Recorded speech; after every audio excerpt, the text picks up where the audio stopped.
السلام علیکم ورحمۃ اللہ وبرکاتہ۔ ان الحمد للہ نحمده ونستعینه ونستغفره ونعوذ باللہ من شرور انفسنا ومن سیئات اعمالنا من يهده الله فلا مضل له ومن يضلل فلا هادي له واشهد ان لا اله الا الله وحده لا شريك له واشهد ان محمدا عبده ورسوله۔ اللهم صل على محمد وعلى ال محمد كما صليت على ابراهيم وعلى ال ابراهيم انك حميد مجيد۔ اللهم بارك على محمد وعلى ال محمد كما باركت على ابراهيم وعلى ال ابراهيم انك حميد مجيد۔ رب اشرح لي صدري ويسر لي امري واحلل عقدة من لساني يفقهوا قولي۔ اللهم انفعنا بما علمتنا وعلمنا ما ينفعنا وزدنا علما ينفعنا۔ اللهم ارنا الحق حقا وارزقنا اتباعه وارنا الباطل باطلا وارزقنا اجتنابه۔ اما بعد فاعوذ بالله من الشيطان الرجيم۔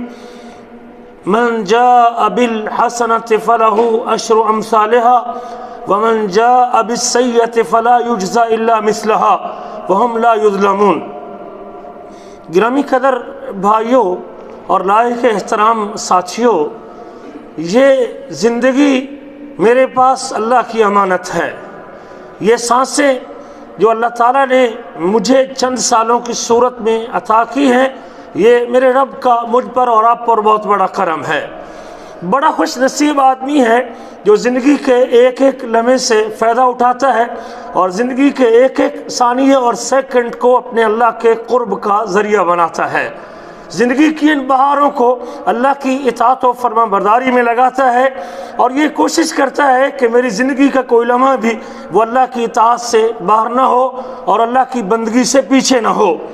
کوشش کرتا ہے کہ وہ اللہ کی حدود کو پامال نہ کرے، فرائض میں کوتاہی نہ کرے، واجبات میں کمی نہ کرے، حرام کا ارتکاب نہ کرے اور نیکی، عمل، عبادت، اطاعت، واجبات، فرائض، مستحبات، سنن کی اتباع میں لگا رہے۔ وہ شخص بڑا ہی خوش نصیب اور بڑے اچھے نصیبے والا ہے۔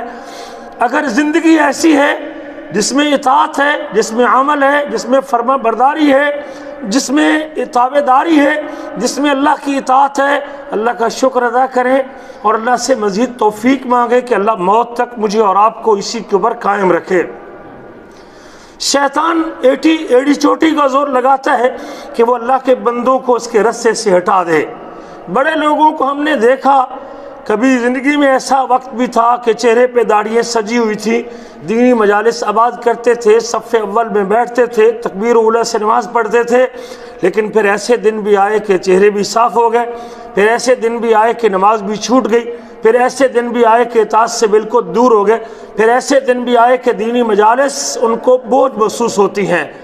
اللہ سے پناہ مانگا کریں ایسے ایام سے اور شیطان کے اس حملے سے اور شیطان کے اس وار سے۔ کہیں موت سے پہلے رب مجھے اور آپ کو، میں اہل علم کو بھی جانتا ہوں اور ایسے علماء کو بھی جانتا ہوں، اللہ اکبر کبیرہ، کہ کبھی ایک ایسا وقت تھا کہ نیکی، تقوی اور اللہ اکبر دعوت دین کے اندر جو نا وہ مشغول تھے، اور بعد میں پھر ایسا وقت بھی آیا کہ دین سے بیگانے ہو۔ تو مجھے اور آپ کو ہر وقت اللہ تعالیٰ سے اس کی دعا کرنی چاہیے۔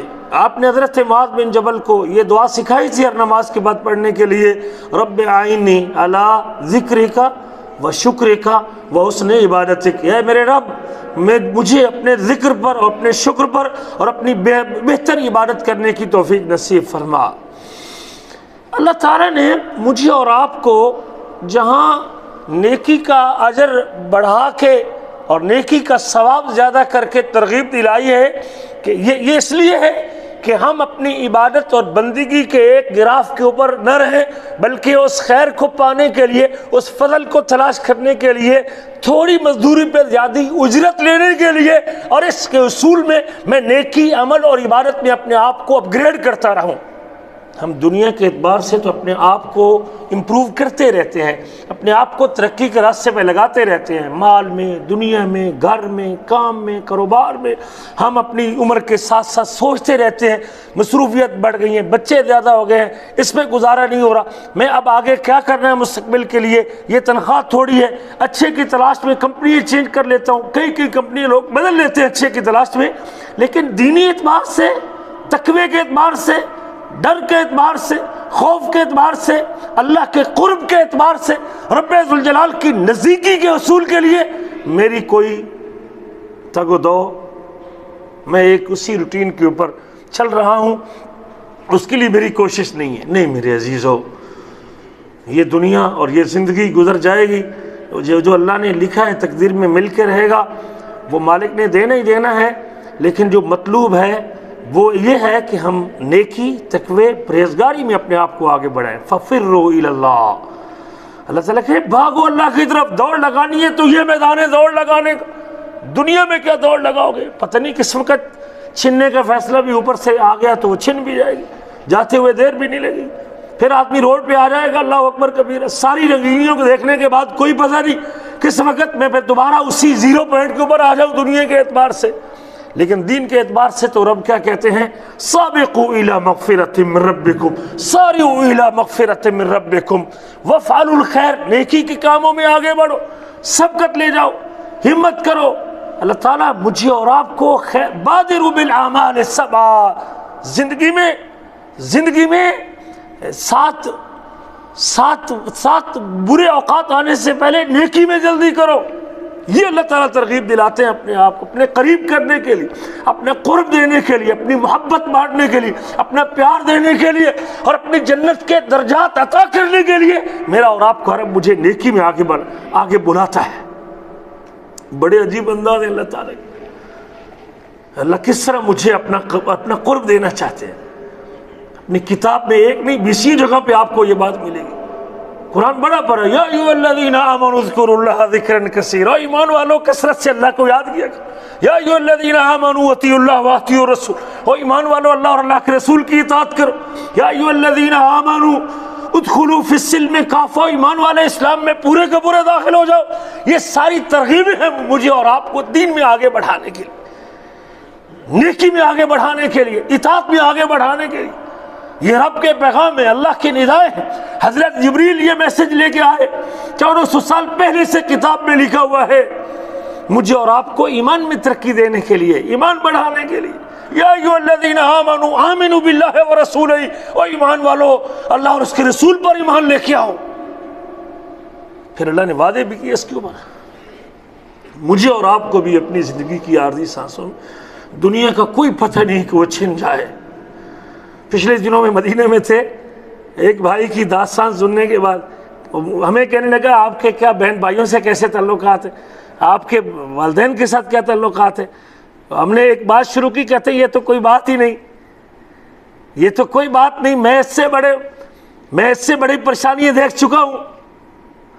پھر وہ اپنا قصہ سننے لگا کہ میں جب گھر گیا کئی سال کمانے کے بعد، ایک مارکیٹ خریدنے کے بعد، تو مجھے معلوم کر دیا گیا کہ تیرا اس میں کوئی حصہ نہیں۔ میری جو جائیداد تھی والد کی طرف سے ملتی تھی، وہ ساری میرے بڑے بھائی کو میرے والد نے بیچ دی چند روپوں میں کہ اس کو حصہ نہ ملے۔ نہ والد کی طرف سے کچھ، نہ جو کمایا اس میں کچھ حصہ، نہ کوئی زرعی زمین میں میرا حصہ، نہ جو میں نے دکانیں بنائی تھی اس میں کچھ حصہ۔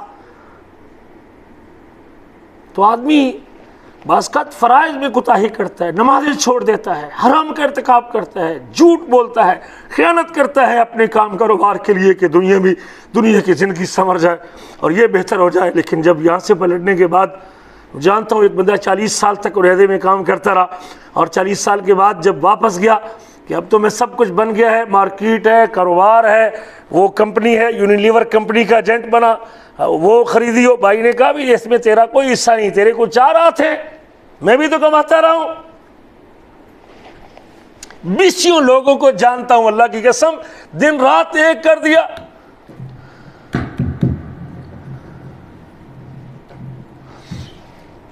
جانتا ہوں ایسے لوگوں کو اللہ کی قسم، جن کی فجر کی نماز نہیں ہوتی تھی، ڈیوٹی پہ اٹھ کھڑے ہوتے تھے، 4 بجے ڈیوٹی میں جاتے تھے، 3:30 بجے فجر کے لیے اٹھتے تھے، میرے پڑوس میں رہتے تھے۔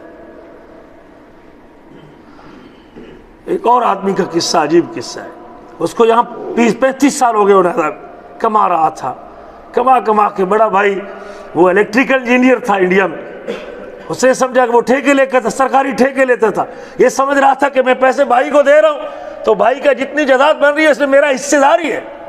آج سے 4 سال پہلے بھائی صاحب نے کہا بھی تو کون ہوتا ہے، تیرا کیا ادھر، وہ جتنے پیسے آتے تھے تیرے بیوی بچوں پہ خرچ کرتا تھا، یہ جو کچھ میں نے کمایا یہ میرے ہاتھوں کی کمائی ہے، میرا اونر ہے۔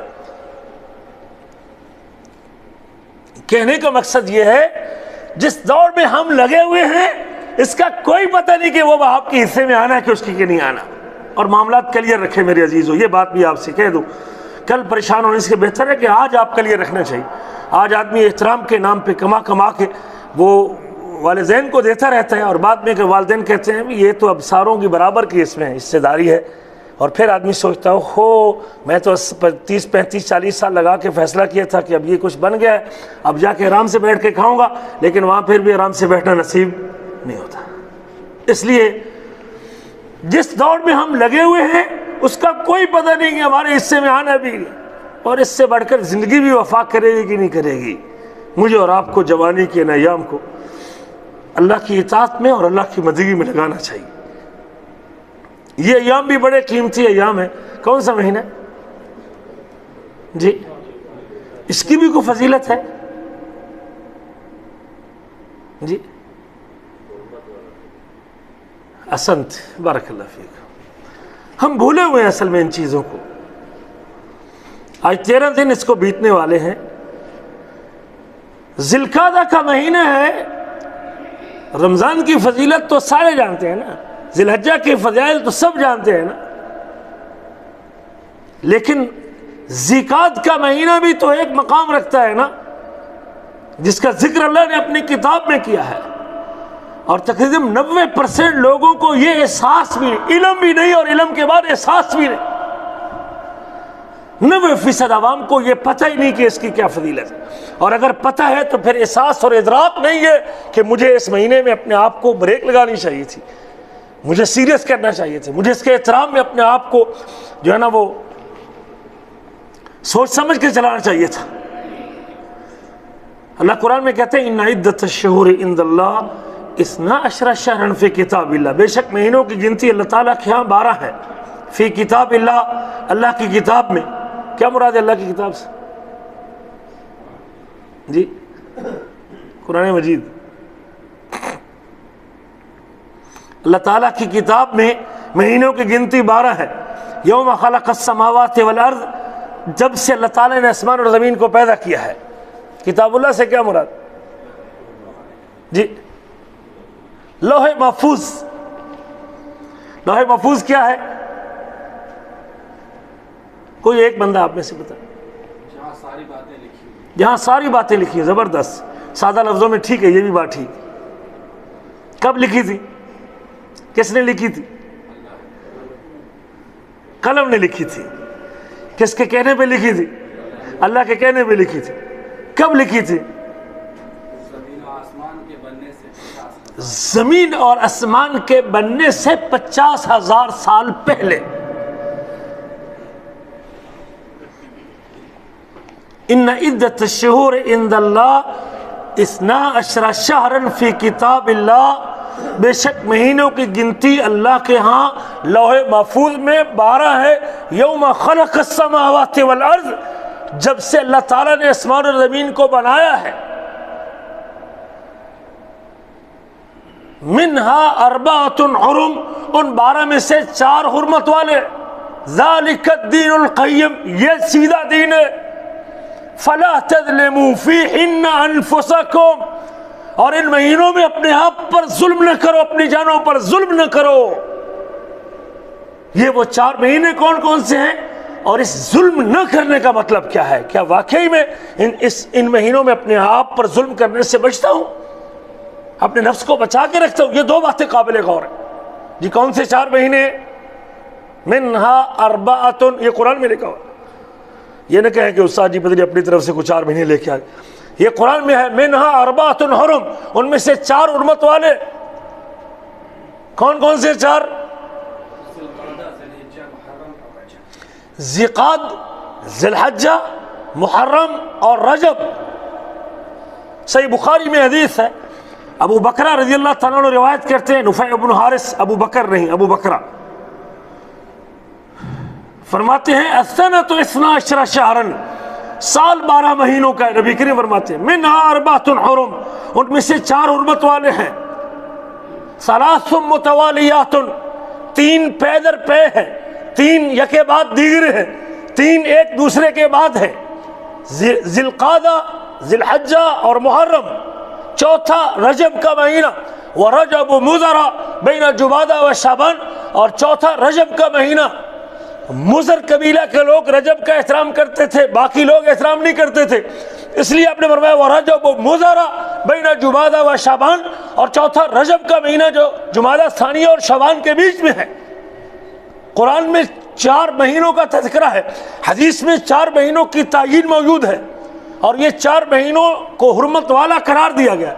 منہا 4 حرم، یہ تعظیم کے لائق ہے، یہ احترام کے لائق ہے، اور ان میں کیا کرنا ہے تم نے؟ فلا تظلموا فیہن انفسکم، ہاں ظلم سارا سال حرام ہے، وہ محرم سے ذی الحجہ تک حرام ہے، لیکن خیال کرنا جب یہ حرمت والے مہینوں میں زندگی کے ایام بیت رہے ہوں تو پھر خیال کرنا ان مہینوں میں اپنے آپ پہ ظلم نہ کرنا۔ ظلم کرنے کا مطلب کیا ہے؟ کہ اللہ تعالیٰ کی نافرمانی نہ کرنا، کسی گناہ کا ارتکاب نہ کرنا، کسی حرام سے دامن کو آلودہ نہ کرنا، جھوٹ نہ بولنا، سود نہ کھانا، خیانت نہ کرنا، ماں باپ کی گستاخی نہ کرنا۔ فلا تظلموا فیہن انفسکم، یہ 4 مہینے یہ سیدھا درست دین ہے۔ لوگوں نے آپ کی آمد سے پہلے مہینے بدل دیے تھے، لوگوں نے تبدیلی کر دی تھی، سفر کو محرم بنا دیا تھا، محرم کو صفر بنا دیا تھا، شعبان کو رجب بنا دیا تھا، رجب کو شعبان بنا دیا تھا۔ اللہ قرآن میں کہتے ہیں انما النسیء زیادۃ فی الکفر، احترام نہ کرنا بھی تو کفر ہے، لیکن اگر اس کی جگہ ہی چینج کر دے تو یہ اور زیادہ بڑا کفر ہے۔ آپ کی آمد سے پہلے لوگوں نے مہینے ہی بدل دیے تھے۔ محرم میں لڑائی کرنے سے منع کیا تھا، اب محرم کا مہینہ شروع ہو گیا، لڑائی کرنے کو جی چاہتا تھا، کیا کیا؟ کہتے ہیں چلو محرم کو سفر بنا لیتے ہیں اور آگے سفر کو اس کے احترام میں چھوڑ دیں گے۔ یوں کہہ رہے کہ چلو جمعرات کو ہماری جو ہے نا جمعے کو مصروفیت ہے، بچی کی شادی ہے، جمعرات کو جمعہ پڑھ لیتے ہیں اور پھر کل جو ہے نا وہ جمعرات بنا لیں گے۔ آگے سمجھ، یہ سلوک لوگوں نے کیا ہوا تھا، اور اس لیے نبی کریم نے حج میں تاخیر کی کہ مہینے آگے پیچھے تھے، یہ وجہ تھی حج کی تاخیر کی۔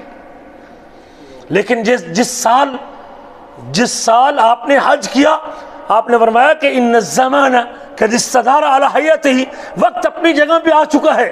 لوگوں نے جو تبدیلیاں کی تھی اپنے طور پہ آگے پیچھے کی ہوئے تھے مہینے، آپ نے فرمایا کہ اب ہر مہینہ اپنی جگہ پہ آ چکا ہے۔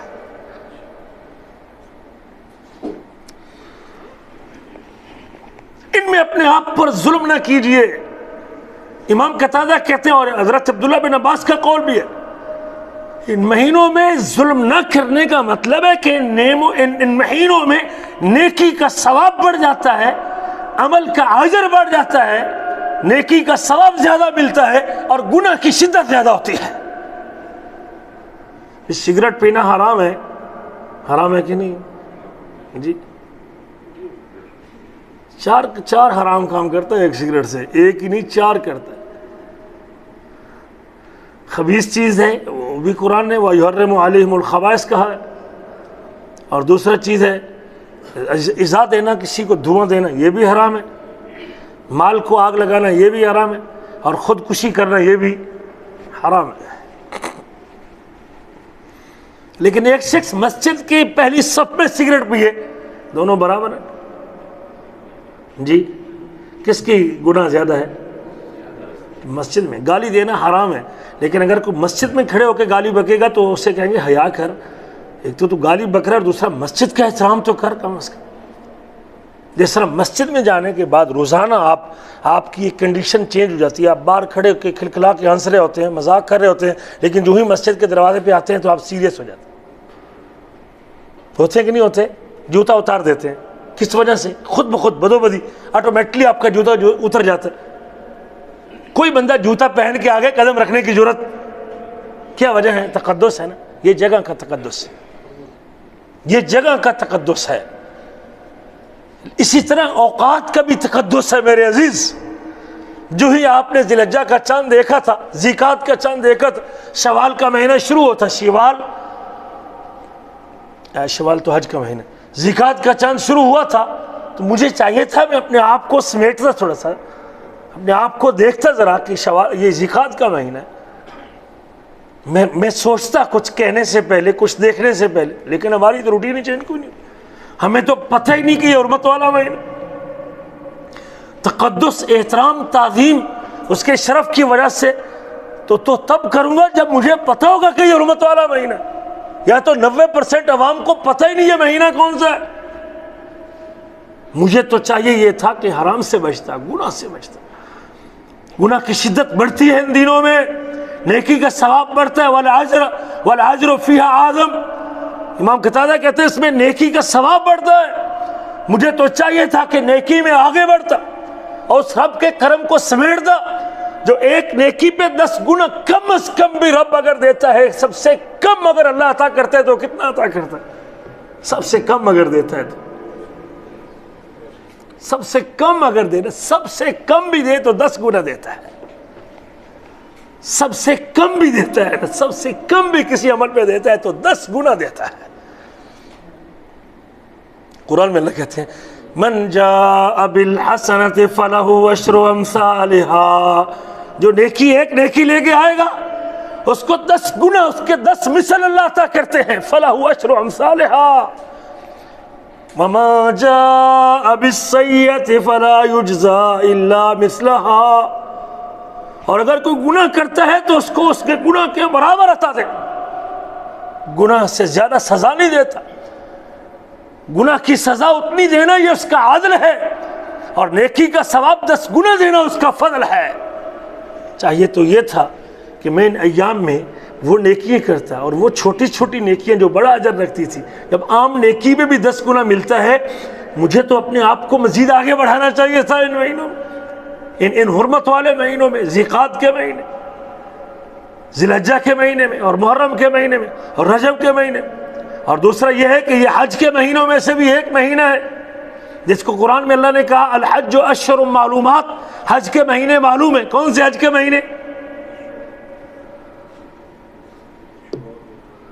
شوال, ذیقعد اور ذی الحجہ. یہ حج کے مہینوں میں سے بھی ایک حج کا مہینہ, اس لیے کہ حج بھی مخصوص مہینوں میں ہوتا ہے. اگر کوئی رمضان میں حج کا احرام باندھ لے, اگر کوئی 28 رمضان کو میقات پہ کھڑے ہو کے کہ اللہم لبیک حجا و عمرۃ, حج ہو جائے گا؟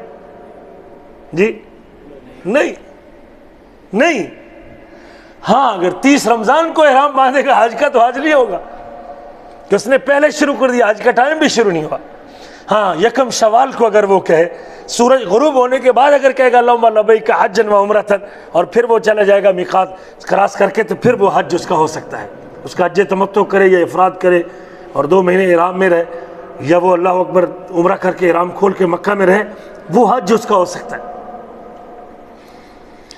یہ حج کے مہینوں میں سے بھی ایک مہینہ ہے. مجھے چاہیے تھا کہ میں اللہ کے فضل کو سمیٹتا اور اللہ کے کرم کو سمیٹتا. حدیث ابو ذر روایت کرتے ہیں صحیح مسلم حدیث سے, من جاء, بالکل اسی الفاظ میں. یہ بھی ایک بہت ساری ایسی حدیثیں ہیں جو قرآن کے الفاظ کے اندر موجود ہیں. جیسے اللہ نے قرآن میں ذکر کیا, اللہ تعالیٰ نے اسی طرح حدیث میں بھی ذکر کیا. جیسے پچھلی حدیث گزری ہے, سال 12 مہینوں کا ہے, السنۃ 12 شہرا. اسی طرح یہ بھی حدیث ہے من جاء بالحسنۃ فلہ عشر امثالها او ازید. یہ الفاظ حدیث میں ہے. اس کو 10 گنا ملتا ہے یا 10 سے بھی بہت زیادہ ملتا ہے, اور زیادہ کا کوئی حد, زیادہ کی کوئی حد بھی مقرر نہیں ہے. ومن جاء بالسیئۃ, اور جو گناہ کرتا ہے اس کو فلا یجزا الا مثلہ, اس کو فجزاء سیئۃ سیئۃ مثلھا, یہ حدیث کے الفاظ ہیں. تو اس کی سزا اتنی ہی ہوگی جتنا وہ گناہ کرے گا. پھر اللہ کے فضل کا ذکر کیا اسی حدیث کے اندر کہ اللہ فرماتے ہیں من تقرب الیہ شبرن تقربت الیہ ذراعن، جو میری طرف ایک بالشت آتا ہے میں رب اس کی طرف ایک ہاتھ بڑھتا ہوں. یہ ہاتھ یہاں سے لے کر یہاں تک یہ ہاتھ، اور یہ شبر ہے، یہ ایک شبر ہے جو میری طرف ایک بالشت آتا ہے میں رب ایک ہاتھ بڑھتا ہوں اس کی طرف. ومن تقرب الیہ ذراعا تقربت الیہ باعا، جو میری طرف ایک ہاتھ بڑھتا ہے میں رب اس کی طرف ایک بازو کے برابر بڑھتا ہوں. ومن آتانی یمشی اتیتہ ہرولۃ، اور جو بندہ میری طرف چل کے آتا ہے میں رب اس کی طرف بھاگ کے آتا ہوں. یہ اس کا فضل ہے، یہ عزت ہے اور یہ اعزاز ہے اور یہ پروٹوکول ہے نیکی کرنے والے.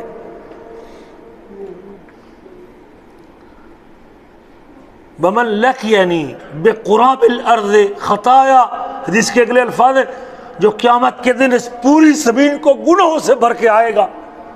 ثم لا یشرک بی شیئا، لیکن ایک شرط ہے کہ اس نے میرے ساتھ کسی کو شریک نہیں کیا، نہ میری ذات میں، نہ میری صفات میں، نہ میری الوہیت میں. اس نے میری توحید میں فرق نہیں آنے دیا، اس کے دامن پر شرک کا دھبا نہیں تھا. ثم لا یشرک بی شیئا لاتیتہ بقرابها مغفرۃ، میں اس کو اس سارے گناہوں کے بدلے میں یہ پوری زمین بخشش سے بھر کے دوں گا.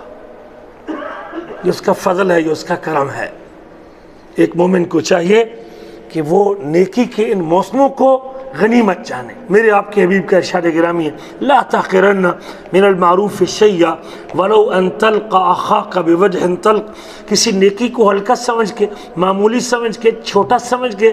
یار 2 رکعت نماز بھی ہے نا، بہت سارے لوگ تحیۃ المسجد بھی نہیں پڑھتے، جاتے ہیں مسجد میں اور بغیر پڑھے بیٹھ جاتے. جمعے کے دن بھی نہیں پڑھتے لوگ بھائی. دوران خطبہ جس عمل کے حوالے سے اللہ کے رسول نے بندے کو کھڑا کر دیا تھا، صحیح مسلم میں حدیث ہے، سلیق غطفانی مسجد میں داخل ہوئے اور بیٹھ گئے. آپ نے فرمایا الرکعت رکعتین، تو نے 2 رکعتیں پڑھی ہے، اصلیت رکعتین، تو نے 2 رکعت نماز پڑھی ہے، آپ خطبہ دے رہے. کہتے نہیں اللہ کے رسول میں نے تو نہیں پڑھی. فرمایا قم فصلی رکعتین، اٹھ اور 2 رکعت نماز پڑھ. کسی نیکی کو ہلکا سمجھ کے، معمولی سمجھ کے چھوڑ نہ دیجئے.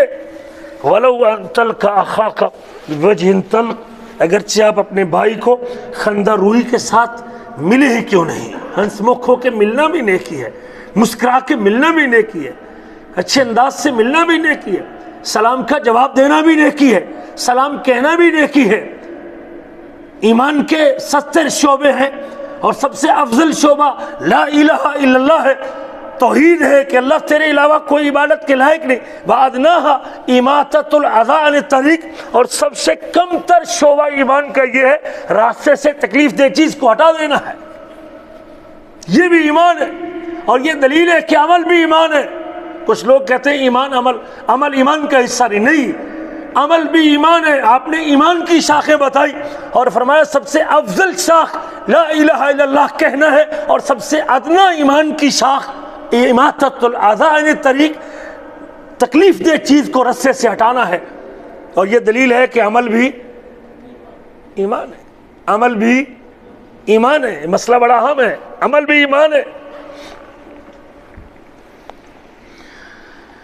امام ابن حجر کہتے ہیں صحیح بخاری کی جو شارح ہیں ينبغي للمرء ان لا يذهب في قليل من الخير، آدمی کو چاہیے کہ کسی چھوٹی نیکی میں اسے بے رغبت نہیں ہونا چاہیے، چھوٹی نیکی سمجھ کے اس کو چھوڑنا نہیں چاہیے، چھوٹی نیکی سمجھ کے اسے چھوڑنا نہیں چاہیے. ولا فی قلیل من الشر ان یجتنبہ، اور کسی چھوٹے گناہ کو چھوٹا سمجھ کے کرنا نہیں. فإنه لا يعلم الحسنة التي يرحمه الله بها ولا السيئة التي سخط الله عليه، اسے کوئی پتہ نہیں کہ کس نیکی سے اللہ اس پر رحم کر دے گا اور کس گناہ سے رب ذوالجلال اس پر ناراض ہو جائے گا. کسی نے کہا لا تنظر الى صغر المعصیة، گناہ کی چھٹائی کی طرف نہ دیکھ، ولكن انظر عظمت عن عصیت، بلکہ یہ دیکھ کہ جس کی نافرمانی کر رہا ہے وہ کتنی بڑی عظیم ذات ہے. امام ابن مبارک کا قول ہے کہ بعض اوقات عمل چھوٹا ہوتا ہے لیکن نیت اس کو بڑا کر دیتی ہے. رب عمل صغیر تکبرہ النیت، بعض کا چھوٹا عمل ہوتا ہے لیکن نیت اس کو بڑا کر دیتی ہے، اور بعض کا بڑا عمل ہوتا ہے اور نیت اس کو چھوٹا کر دیتی ہے. بس کا چھوٹی چھوٹی نیکیاں نیک نیتی کی وجہ سے، اخلاص کی وجہ سے، اور اللہ تعالیٰ سے اجر کی امید اور اللہ کی رضا کے اصول کی خاطر جب کی جاتی ہے تو رب ذوالجلال اس چھوٹی نیکی کے اوپر بھی بندے کو بہت بڑا کچھ نواز دیتے ہیں۔ نبی کریم کا ارشاد گرامی ہے، آپ صلی اللہ علیہ وسلم نے فرمایا کہ میں نے جنت کی سیر کی اور جنت میں ایک شخص کو جنت میں غوطے لے کے دیکھا اور جنت میں پھرتے دیکھا، جنت میں گھومتے دیکھا، اور اس کی نیکی یہ تھی کہ اس نے رستے سے تکلیف دہ چیز کو ہٹا دیا تھا، بس اسی وجہ سے وہ جنت کی سیر کر رہا تھا۔ معلوم نہیں کہ اللہ تعالیٰ کو کون سی نیکی پسند آ جانی ہے، وہ بڑا کریم ہے، چھوٹی نیکیوں پہ بڑا اجر عطا کرتا ہے۔ رسول کریم کا ارشاد گرامی ہے، مؤذن کی آواز کو سننا، مسجد کی طرف چل کے جانا، وضو کرنا، یہ بھی نیکی ہے۔ نماز بھی پڑھی نہیں، اس نے صرف وضو کر رہا ہے۔ آپ فرماتے ہیں من توضأ نحو وضوئی ھذا، جو شخص میرے اس وضو کی طرح وضو کرے گا، ثم صلی رکعتین، اور پھر 2 رکعت نماز پڑھے گا، لا یحدث فیہما نفسہ، اور وہ اپنے دل میں کوئی بات اور کوئی خیال پیدا نہیں کرے گا، واقبل بقلبہ الی اللہ، اور اپنے دل کے ساتھ اللہ کی طرف متوجہ ہوگا۔ ایک روایت کے الفاظ ہیں وجبت لہ الجنہ، ایسے بندے کے لیے جنت واجب ہو جائے گی، اور ایک روایت کے الفاظ ہیں غفر لہ ما تقدم من ذنبہ، اللہ تعالیٰ اس کے پہلے سارے گناہ معاف کر دیتا ہے اس کی وجہ سے۔ بس کا عمل چھوٹا سا ہوتا ہے، لیکن وہ چھوٹا عمل اخلاص اور نیک نیتی کی وجہ سے بندے کو بڑا فاصلہ طے کروا دیتا ہے، اللہ کے بڑا قریب کر دیتا ہے، جنت میں اونچے مقام پہ پہنچا دیتا ہے۔ حضرت بلال سے نبی کریم نے پوچھا تھا اخبرنی بارجع عمل عملتہ، مجھے اپنا وہ عمل بتائیے جس کے اوپر تو بڑا پر امید ہے بلال، وہ کون سی تیری نیکی ہے؟ انی سمیت خشخشۃ نعلیک فی الجنہ، میں نے جنت میں تیرے قدموں کی چاپ کو سنا ہے۔ فرمایا حضور اور کوئی لمبی چوڑی عبادت تو نہیں کرتا ہوں، فرائض کی پابندی کے بعد انی لم اتطہر فی ساعۃ من لیل او نہار، میں دن اور رات کی کسی گھڑی میں بھی جب بے وضو ہوتا ہوں دوبارہ وضو کر کے 2 رکعت نماز پڑھ لیتا ہوں، بس مجھے اس عمل کے اوپر بڑی امید ہے کہ اللہ مجھے بڑا نوازے گا۔ عمل تو چھوٹا سا ہے، باوضو رہنا بھی عمل، 2 رکعت نماز پڑھنا بھی نہیں، بس کا 2 رکعتیں پورے گناہوں کی معافی کا سبب بنتے۔ وضو کرنے سے بندے کے گناہ جھڑتے، قدم اٹھانے سے بندے کی نیکیاں بڑھتی، قدم رکھنے سے بندے کا گناہ معاف ہوتا ہے، اذان کہنے سے جہاں تک اذان کی آواز جاتی ہے تہاں تک اللہ تعالیٰ تب تک اور وہاں تک رب ذوالجلال اللہ تعالیٰ اس کے گناہ معاف کر دیتے ہیں۔ اگر اتنا اس کا خلا بھرا ہوا ہے، اذان کی آواز جانے تک کا حصہ اس کا گناہوں سے بھرا ہوا ہے، اذان کی آواز جہاں تک جاتی ہے اللہ تعالیٰ اس لمٹ کے برابر اس کے گناہوں کو معاف کر دیتے ہیں۔ وضو کرنے کے بعد صرف یہ کلمہ پڑھتا ہے اشہد ان لا الہ الا اللہ واشہد ان محمدا عبدہ ورسولہ، وضو کرنے کے بعد یہ جملہ ہی زبان پہ لے کے آتا ہے اشہد ان لا الہ الا اللہ واشہد ان محمدا عبدہ ورسولہ۔ میرے آپ کے نبی فرماتے ہیں الا فتحت لہ ابواب الجنت الثمانیہ، اللہ تعالیٰ ایسے خوش نصیب کے لیے جنت کے 8 دروازے کھول دیتے ہیں۔ چھوٹی سی نیکی ہے، دن میں 5 مرتبہ، کتنا خوش نصیب آدمی ہے جس کے لیے دن میں 5 مرتبہ جنت کے دروازے کھلتے ہیں۔ یدخل من ایہا شاء، قیامت کے دن اسے آپشن دے دیا جائے گا، یہ جنت کے 8 دروازے، اور دروازے بھی ہمارے دروازے کی طرح نہیں ہے، یہ آپ کے اس گیٹ کی طرح نہیں ہے۔ مکہ سے عدن تک جنت کا دروازہ ہے، مکہ سے عدن تک، اور مکہ سے ہجر تک جنت کا دروازہ ہے۔ 1500 1600 کلومیٹر بنتا ہے تقریباً جنت کا ایک دروازہ، اور وہ کتنا خوش نصیب ہے جس کے لیے اتنے چوڑے دروازے جنت کے، وہ 8 دروازے اس کے لیے کھلے ہوں، جا بھی جس میں سے چاہے جنت میں چلا جا۔ عمل کیا ہے؟ اشہد ان لا الہ الا اللہ واشہد ان محمدا عبدہ ورسولہ۔ عمل بعض کا چھوٹا سا ہوتا ہے لیکن اللہ اجر بڑھا دیتے ہیں، ثواب زیادہ کر دیتے ہیں۔ مجھے زندگی کی ان سانسوں کو، ان عارضی ایام کو، میرے عزیزو، آپ کے سامنے لوگ جا رہے ہیں، موتیں واقع ہو رہی ہیں، ہمارے سامنے جنازے اٹھ رہے ہیں، ہمارے قریبی عزیز اس فانی دنیا کو چھوڑ رہے ہیں۔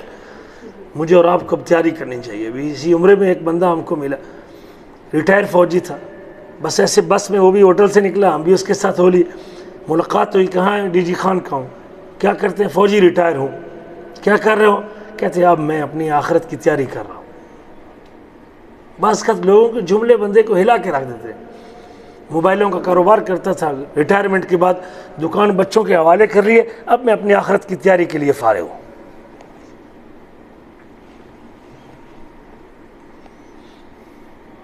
بڑے نیک لوگ گزرے۔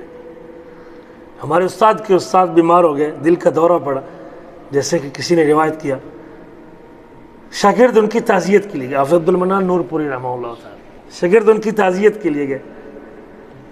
حافظ صاحب کہتے ہیں کہ یار پریشان ہونے کی کیا بات ہے، میں تو اللہ کی ملاقات کرنا چاہتا ہوں، مجھے تو شوق ہے میں اللہ سے ملوں۔ اس طرح کی بندے کی مت میں زندگی ہونی چاہیے نا کہ انسان اللہ سے ملاقات مانگ رہا ہو، اللہ میرا دل چاہتا ہے میں اللہ سے ملنا چاہتا ہوں۔ یہ وہ ہوتا ہے جس کو اطمینان ہوتا ہے کہ میں نے کسی کا دینا بھی نہیں، کسی کا لینا بھی نہیں، میں نے کسی کا مال نہیں کھایا، میں نے کسی پر ظلم نہیں کیا، میں نے کسی پر زیادتی نہیں کی، بڑی سادہ زندگی گزار دی ساری۔ ہم تو اپنی شوشا کے لیے، اپنی سوٹنگ بوٹنگ کے لیے پتہ نہیں کتنا مقروض کر لیتے ہم نے آپ۔ شیخ نے یہ پلاسٹک کا جوتا پہنا ہوتا تھا، میں نے کتنی ملاقاتیں ان سے کی، جو ربڑ کی جوتی نہیں، یہ پلستر والے لوگ نہیں پہنتے۔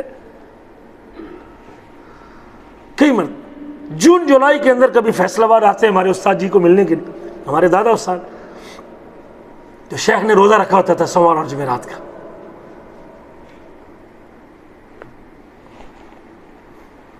اساتذہ نے مطالبہ کر دیا کہ ہماری تنخواہ بڑھائیں، انتظامیہ سے آپ بات کریں، آپ سب آپ بات کریں۔ حساب لگانے کے بعد جو ان کی تنخواہ بچتی تھی اپنے ذاتی خرچے سے، کہتا ہے یہ میرے بچتے ہیں پیسے، اس کو سارے اساتذہ بانٹ لیں، میں یہ بڑھا سکتا ہوں، اس سے زیادہ میں تو نہیں بڑھا سکتا۔ غفر اللہ له وجعل الجنۃ مثواه۔ اللہ تعالیٰ ان کے ساتھی اور ان کے زمیل حافظ عبدالسلام رحمہ اللہ کی قبر بھی منور فرمائے، جو پچھلے دنوں فوت ہو گئے۔ ان کے بڑے یہ دو شیخین کریمین کہا کرتے تھے ان کو جامعہ محمدیہ گجرانوالہ میں، جنہوں نے صحیح بخاری اور صحیح مسلم کا کئی سال تک، حافظ صاحب نے غالباً 20-25 سال تک وہاں پڑھایا، حافظ عبدالسلام صاحب، یہ دونوں شیخ مشہور تھے وہاں۔ اور حافظ صاحب بھی پچھلے ہفتے اللہ کو پیارے ہیں، اللہ تعالیٰ ان کی قبر منور فرمائے، ان کی نیکی۔ سادہ سی زندگی۔ ہم ملنے کے لیے گئے، ایک مرتبہ میرے ساتھ 2 جزائری لوگ تھے، فیصل آباد سے ہم گئے گجرانوالے، اور گجرانوالے سے حافظ صاحب کو ملے، اور پھر حافظ عبدالسلام صاحب کے پاس ہم گئے۔ شیخ صاحب کا سادہ سا گھر میں جو پکا ہوا تھا، شاید آلو اور اس میں شوربہ تھا یا کوئی، شاید اس میں مزید کچھ تھا، مجھے اب یاد نہیں۔ شیخ نے وہ مٹی کے پیالے کے اندر ڈالا اور وہ کھانا ہمارے سامنے لا کے رکھ، کوئی تکلف نہیں، کہتے کھانے کا ٹائم ہے بھائی، اور یہ کھانا کھائی۔ ہم تو تکلفات کے اندر کھو گئے نا سارے۔ لوگ کیا کہیں گے، سعودیہ میں رہتا ہے، یہ لوگ کیا کہیں گے، ہم تو یہ چیز لے کے بیٹھ گئے نا۔ جن کو آخرت یاد ہوتی ہے ان کی زندگی بڑی پرسکون ہوتی ہے۔ غفر اللہ لہما وجعل الجنۃ مثواہما۔ اس لیے میرے عزیزو، تیار رہیے اللہ سے ملاقات کرنے کے لیے۔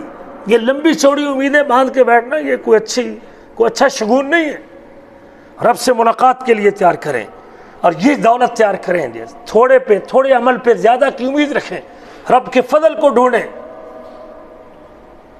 میرے آپ کے حبیب فرماتے ہیں، من غدا الی المسجد او راہ، جو صبح مسجد کی طرف گیا یا شام کو مسجد کی طرف گیا، اعد اللہ لہ نزلا فی الجنہ، اللہ تعالیٰ اس کے ہر مسجد آنے جانے پہ جنت میں اس کے لیے مہمان نوازی تیار کر دیتے ہیں۔ عمل تھوڑا ہو اور اجر زیادہ ملتا ہے۔ میرے آپ کے حبیب کا ارشاد گرامی ہے کہ باجماعت نماز پڑھنا اکیلے نماز پڑھنے سے 27 گنا زیادہ ہے۔ میرے آپ کے حبیب کا ارشاد ہے، من صلی الصبح فهو فی ذمۃ اللہ، جو صبح کی نماز پڑھ لیتا ہے وہ اللہ تعالیٰ کی ذمہ داری میں آتا ہے۔ اس کی جان بھی، اس کا مال بھی، اس کی عزت بھی، اس کا سب کچھ اللہ کے سپرداری میں ہے۔ جو فجر کا نمازی ہے، جو فجر کی نماز پڑھ لیتا ہے، اس کا تذکرہ اللہ آسمان پہ کرتے ہیں۔ ہم میں سے بہت سارے لوگوں کی فجر کی نماز ہی میں سے، اللہ معاف فرمائے۔ میرے عزیزو، مجھے چاہیے کہ مجھے ان زندگی کے ایام میں ان نیکیوں میں کوشش کرنی چاہیے۔ میرے آپ کے حبیب کا ارشاد گرامی ہے، عصر کی نماز کی پابندی کرنے والے کے بارے میں آپ فرماتے ہیں، ان هذه الصلاة عرضت علی علی من کان قبلکم، یہ نماز عصر کی پچھلی امتوں کے اوپر بھی پیش کی گئی تھی، فضیعوها، اور ان لوگوں نے اس کو ضائع کر دیا، فمن حافظ علیہا کان له اجرہ مرتين، یہ اس امت محمدیہ کا اعزاز ہے کہ جو عصر کی نماز کی پابندی کرے گا، اللہ ایک نماز پہ 2 نمازوں کا اجر عطا کرے گا، 2 اجر اللہ تعالیٰ عطا کرے۔ یہ بھی اللہ کا فضل ہے۔ میرے آپ کے نبی فرماتے ہیں من صلی العشاء فی جماعت فکانما قام نصف اللیل، جو عشاء کی نماز باجماعت پڑھتا ہے اللہ اس کو آدھی رات کے برابر اجر عطا کرتے ہیں۔ ومن صلی الفجر فی جماعت فکانما قام اللیل کلہ، اور جو عشاء کی نماز باجماعت پڑھنے کے بعد سو گیا، یہ 4 رکعت کی نماز 4 گھنٹے تقریباً باقی رہتے ہیں 12 بجے تک، یہ 4 گھنٹے کی 4 رکعت نماز، یہ 10 منٹ کی نماز 4 گھنٹے کی عبادت کے برابر اجر رکھتی ہے۔ اور جو فجر کی 2 رکعتیں بھی باجماعت پڑھے گا فَكَأَنَّمَا قَامَ اللَّيْلَ كُلَّهُ، جو فجر کی نماز باجماعت پڑھے گا اللہ اس کو پوری رات کے قیام کا اجر عطا کر دیتے ہیں۔ یہ فرائض کی پابندی ہے، یہ فرائض ہیں میرے عزیزوں، اور اللہ ان فرائض کے اوپر کس قدر اپنے خزانوں کے منہ کھول دیتے ہیں، اور کس طرح اپنا فضل اللہ بانٹ دیتے ہیں، اور کیسے اللہ عطا کرتے ہیں۔ میرے آپ کے بھی فرماتے ہیں رکعتا الفجر خیر من الدنیا وما فیہا، فجر کی 2 سنتیں دنیا اور دنیا کے اندر موجود سب چیزوں سے بہتر ہے۔ جس بندے نے فجر کی 2 رکعتیں پڑھ لی ہیں وہ دنیا کا امیر کبیر شخص ہے۔ اگر کوئی پوری دنیا چیک میں لکھ کے آپ کو دے لے پوری دنیا کا تو مالک ہے، اس سے بہتر وہ شخص ہے جس کی فجر کی 2 سنتیں پڑھی گئی۔ یہ میرا رب ہے، عمل تھوڑا ہے اور اجر زیادہ عطا کرتا ہے۔ ایک ہی ذات ہے جو تھوڑے عمل پہ اور چھوٹے عمل پہ صرف 2 رکعتوں پہ، اور وہ رکعتیں بھی بڑی مختصر۔ امی عائشہ فرماتی ہیں کہ اتنی ہلکی آپ پڑھتے تھے مجھے اس بات کا ڈر رہتا کہ آپ نے فاتحہ بھی پوری پڑھی ہے کہ نہیں پڑھی۔ سورۃ اخلاص پڑھتے تھے اور سورۃ کافرون اللہ کے رسول پڑھا کرتے تھے۔ فجر کی نماز اتنی ہلکی سی نماز، اتنی ہلکی چھوٹی سی 2 رکعتیں ہیں، لیکن پوری دنیا ایک طرف ہو اور یہ 2 رکعتیں ایک طرف ہو، یہ میرے رب کا فضل ہے۔ عمل تھوڑا ہے اور اجر زیادہ ہے۔ میرے آپ کے حبیب کا ارشاد گرامی ہے من صلی سنتی عشرۃ رکعۃ فی یوم ولیلۃ، جو دن میں 12 رکعتوں کی پابندی کرے گا بنى اللہ لہ بیتا فی الجنہ، اللہ اس کا جنت میں گھر بنائیں گے، جنت میں گھر بنائیں گے۔ اور وہ جنت جس کے بارے میں آپ نے فرمایا کہ حور کے سر پہ جو دوپٹہ ہوگا لنصیفها خیر من الدنیا وما فیہا، حور کے سر کا دوپٹہ دنیا اور دنیا کی ساری نعمتوں سے بہتر ہوگا۔ وہ جنت جس جنت میں شہید کو جو اللہ کے رستے میں کٹ گیا اور اپنی جان قربان کر گیا اللہ اس کے سر پہ تاج رکھیں گے، وَالْيَقُوتَةُ مِنْهَا خَيْرٌ مِنَ الدُّنْيَا وَمَا فِيهَا، اور شہید کے سر کے تاج کا ایک موتی وہ دنیا اور دنیا کی ساری چیزوں سے بہتر ہوگا۔ وہ جنت جس کے بارے میں اللہ کے نبی نے فرمایا صحیح بخاری کی حدیث ہے اگر جنتی اپنے سونے کے کنگن والے ہاتھ، سونا آج دنیا میں تو حرام ہے نا، مرد نہیں سونا پہن سکتا، لیکن منگنی کی انگوٹھی جی پہن سکتا ہے، ہم بنواتے بھی ہیں، ہم بڑے بڑے دیندار لوگ بنواتے بھی ہیں، پیسے بھی خرچ کرتے ہیں، اس کی گھڑائی بنوائی بھی دیتے ہیں اور اپنے داماد کو پکڑاتے بھی ہیں اور ساتھ کہتے ہیں چلو پہننا حرام ہے ایک مرتبہ پہن کے اتار دو۔ کیا دھوکہ ہے، یعنی انسان اپنے آپ کو بنوائی بھی خرید بھی رہا ہے، بنوا بھی رہا ہے، گھڑائی بھی دے رہا ہے، ساتھ بھی لے کے چل رہا ہے، اس کو منگنی کے موقع پہ پہنا بھی رہا ہے یا نکاح کے موقع پہ ساس اس کی انگلی میں ڈال بھی رہی ہے اور وہ پہن بھی رہا ہے اور کہتا ہے نہیں میں چلو پہنوں گا نہیں، اس کو بیچ دوں گا۔ یہ کیا یہ جو پہلے کام کیا اس کا گناہ نہیں ملے گا؟ جنت میں سونا دنیا میں حرام ہے تو جنت میں سونا حلال ہوگا، دنیا میں شراب حرام ہے تو جنت میں جی حلال ہوگی نا۔ جنت میں تو شراب کی نہریں ہیں نا، دنیا میں زنا حرام ہے تو جنت میں جی حوریں ہوگی نا جنت میں۔ دنیا میں داڑھی رکھنے کا حکم ہے تو جنت میں داڑھی، اور جو دنیا میں داڑھی موڑتے ہیں کہ جنت میں اگنا ہے ان کی، یہ سوچیے ویسے عجیب غریب لگیں گے۔ جنت میں بندے کی عمر ہی 14-15 سال کے قریب ہوگی کہ بال نہیں ہوں گے، بس سارے جنتی برابر اسی عمر کے ہوں گے۔ اللہ کے نبی نے ایک بوڑھی عورت سے کہا کہ بوڑھے تو جنت میں نہیں جائیں گے، وہ بڑی پریشان ہوئی کہ بوڑھے جنت میں نہیں جائیں گے۔ آپ نے فرمایا کہ ساروں کو اللہ تعالیٰ برابر عمر کر دے گا جنت میں۔ یہ بھی خیال کریں جن چیزوں کو اللہ نے دنیا میں حرام قرار دیا ہے جنت میں حلال ہے وہ۔ جنت میں اللہ گھر بناتا ہے صرف 12 رکعتوں کے اوپر، فجر سے پہلے 2، زہر سے پہلے 4، اور زہر کے بعد 2، اور مغرب کے بعد 2، اور عشاء کے بعد 2۔ بن اللہ لہ بیتا فی الجنہ، اللہ جنت میں گھر بناتا۔ حضرت ام سلمہ کہتی ہیں جب سے میں نے حدیث سنی ہے میں نے چھوڑی نہیں۔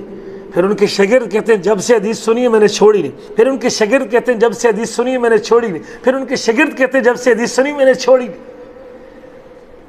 عمل چھوٹا ہے اور اجر اللہ تعالیٰ زیادہ عطا کرتے ہیں۔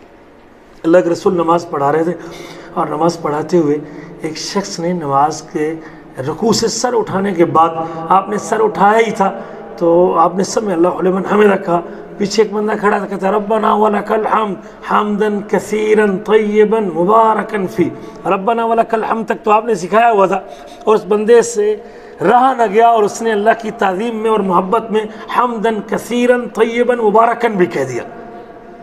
اللہ کے رسول نے سلام پھرنے کے بعد فرمایا من المتکلم، صحیح بخاری میں حدیث، یہ کون ہے بات کرنے والا؟